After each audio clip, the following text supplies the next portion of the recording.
लूका रचित सुसमाचार उसके 15वें अध्याय में हम एक व्यक्ति के विषय में पढ़ते हैं, उड़ाऊ पुत्र।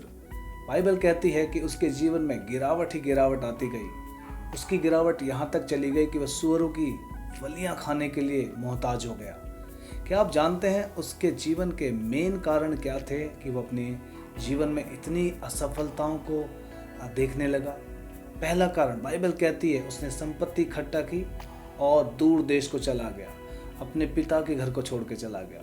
सबसे पहला कारण मेरे प्रियो हमारे जीवन में असफलताओं का वो ये है कि हम अपने पिता से दूर हो जाते हैं, हम अपने तरीके से चलने लगते हैं।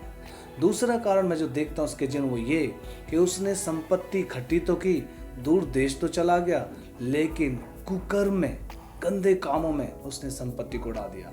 इसका मतलब इसका जो माइंड था, इसका जो मन था, वो बुरे कामों में लगा हुआ था, सांसारिक वस्तुओं में लगा हुआ था। बाइबल कहती है हम स्वर्गीय वस्तुओं पर ध्यान करें।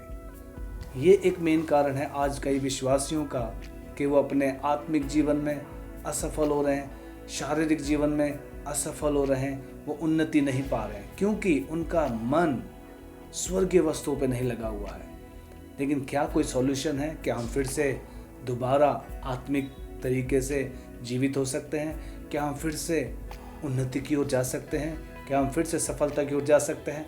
बिल्कुल बिल्कुल उसका आंसर है हाँ, हम जा सकते हैं यदि हम उस उड़ाऊ पुत्र की तरह एक निर्णय लें और परमेश्वर पिता के सामने पश्चाताप करें, मन फिराएं और कहें, हे पिताजी, मैंने स्वर्ग के विरोध में और आपकी दृष्टि में पाप किया है, अब इस लायक नहीं रहा कि आपका बेटा कहलाऊं। मेरे प्रियो, ये एक टूटे हुए हृदय को लेकर यदि हम परमेश्वर के पास आए, बाइबल कहती है परमेश्वर के सामने टूटा और पिसा हुआ हृदय परमेश्वर तुच्छ नहीं जानता।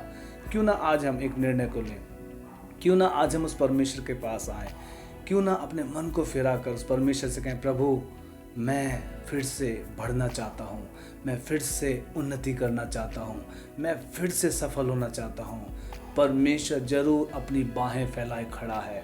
जैसे उड़ाऊ पुत्र आया, बाइबल कहती है उसका पिता दौड़ कर गया, उसको गले लगाया, उसे बहुत चूमा, उसे जूतियाँ पहनाई, उसे अंगूठियाँ पहनाई और उसे कपड़े पहनाए, नए कपड़े पहनाए। मीनिंग ये मेरा बेटा है, इसे मैं अपने बेटे की तरह ही देखूंगा। मेरे प्रियो, हमारा पिता आज भी हमें बेटे की तरह ही देखता है, आज अपनी बेटियों की तरह देखता है। क्यों ना आज अपने मन को फिराएं और अपने जीवन में उन्नति और सफलता को प्राप्त करें। परमेश्वर आप सभी को बहुत बहुत आशीष दे। जय मसीह की।